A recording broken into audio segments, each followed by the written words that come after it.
എന്റെ 250 സങ്കടത്തിലെ ഞാൻ ഇറങ്ങിയിരുന്നു.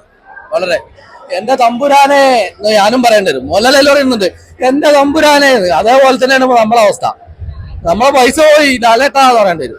പക്ഷെ ഈ പടം എബോ ആവറേജ് തന്നെയാണ്. കാര്യം അവർ ടാർഗറ്റ് ചെയ്തിരുന്നത് കുട്ടികളെയും അങ്ങനെയുള്ള ക്ലാസ്സിനെ തന്നെ ആയിരുന്നത് കൊണ്ട് എനിക്ക് അല്ല തന്നെ ഫസ്റ്റ് ഹാഫിലാണെങ്കിൽ അത് കുട്ടികൾക്ക് വേണ്ടി മാത്രമല്ല, മറിച്ച് പ്രായമുള്ളവർക്ക് പോലും ഇഷ്ടപ്പെട്ടിരുന്നു ഫസ്റ്റ് ഹാഫ്. ഇത് പിള്ളേർക്കാണ് കൂടുതൽ ഇഷ്ടപ്പെടുന്നത് ഈ പടം. ഫസ്റ്റ് വാച്ച് പിള്ളേർക്കാണ്, മുതിർന്നവർക്ക് ഇഷ്ടപ്പെടും. പക്ഷെ കുട്ടികൾ കാണുമ്പോൾ ഇതിൽ ഒഴുകിയിരിക്കും. ഫാന്റസി മൂവ് ആണല്ലോ, പിന്നെ 3D കൂടിയാണ്. അപ്പൊ എനിക്കും ഇതിൽ ഈ പടം ഇഷ്ടപ്പെട്ട്. എല്ലാവർക്കും പോയി കാണാം. ഫസ്റ്റ് വാച്ച് കളർഫുൾ മൂവിയാണ്. എന്നിട്ട് അവസാനം ഞാൻ പറഞ്ഞല്ലോ ഒരു സർപ്രൈസ് ഉണ്ട്. അപ്പൊ കിഡ്സ് എൻജോയ് ചെയ്യും. ക്രിസ്മസ് ഫീൽ ആണ്. പിന്നെ കുറെ നാളുകൊണ്ട് നമ്മളൊരു ഡാർക്ക് ടോണിൽ പടം കാണുന്നുണ്ട്.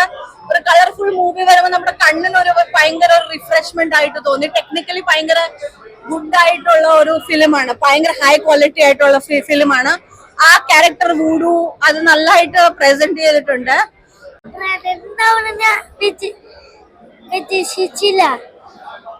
നല്ല സിനിമയാണ്. കുട്ടികൾക്കൊക്കെ കാണാൻ പറ്റിയ 3D പടമാണ് ലാലേട്ടന്റെ. മോഹൻലാലിന്റെ ഈയിടെയുള്ള പടങ്ങള് എലോൺ ഉൾപ്പെടെ മിക്ക പടങ്ങളും ഇഷ്ടപ്പെടാതിരുന്ന ഒരു വ്യക്തിയാണ്. ഞാനൊരു ലാലേട്ടന്റെ എല്ലാ പടവും ഫസ്റ്റ് ഡേ തന്നെ പോയി കാണുന്ന ആളാണ്. പക്ഷെ എലോൺ ഉൾപ്പെടെയുള്ള പടങ്ങൾ അന്നോട്ട് തുടങ്ങി എനിക്ക് ഇഷ്ടപ്പെട്ടില്ല. പക്ഷെ ഈ പടം എബോ ആവറേജ് തന്നെയാണ്. കാര്യം അവർ ടാർഗറ്റ് ചെയ്തിരുന്നത് കുട്ടികളെയും അങ്ങനെയുള്ള ക്ലാസ്സിനെ തന്നെ ആയിരുന്നത് കൊണ്ട് എനിക്ക് അല്ല തന്നെ ഫസ്റ്റ് ഹാഫിലാണെങ്കിൽ അത് കുട്ടികൾക്ക് വേണ്ടി മാത്രമല്ല, മറിച്ച് പ്രായമുള്ളവർക്ക് പോലും ഇഷ്ടപ്പെട്ടിരുന്നു ഫസ്റ്റ് ഹാഫ്. സെക്കൻഡ് ഹാഫ് ഞാൻ ഈ പറഞ്ഞ പോലെ ലാഗ് ഉണ്ട്. അതുകൊണ്ട് തന്നെ പിന്നെ ഞാൻ പറഞ്ഞ പോലെ പാട്ട് വേറെ ആളിനെ വെച്ചെടുക്കായിരുന്നു. ഒരു പക്ഷേ ആ പാട്ടുകൾ പോലെ ഒരു കുട്ടികളെ കൊണ്ട് പാടിയിരുന്ന ഇച്ചൂടെ നന്നായിരുന്നു. ഓവറോൾ നോക്കുവാണെങ്കിൽ ഒരു ഹോളിവുഡ് ലെവലിലൊന്നും മേക്ക് വന്നെന്ന് ഞാൻ പറയുന്നില്ല. എങ്കിൽ പോലും above average it's A good film. You must watch in theatre.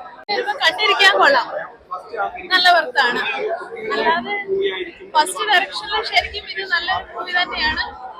നല്ല മേക്കിംഗ് ആണ്, കാര്യങ്ങളൊക്കെ ശരിയാണ്. പക്ഷെ എല്ലാം പുള്ളി ഒറ്റയ്ക്ക് ചെയ്തെന്നുള്ള ഒരു ഫീലിംഗ് ഉണ്ട്. പക്ഷെ എനിക്ക് ഇഷ്ടപ്പെട്ടു. പുള്ളിയുടെ ഇത്ര നാളത്തുള്ള എക്സ്പീരിയൻസ് വെച്ചിട്ട് നല്ലൊരു ഡയറക്ഷൻ തന്നെയാണ്. എനിക്ക് അതിൽ ചെറിയായിട്ടുള്ള പാളിച്ചകളുണ്ട്. ഫസ്റ്റ് മൂവി ആയത് കാരണം കുഴപ്പമില്ല, കണ്ടിരിക്കാൻ കൊള്ളാം. നല്ല മൂവിയാണ്, എബോ ആവറേജ് ആണ്.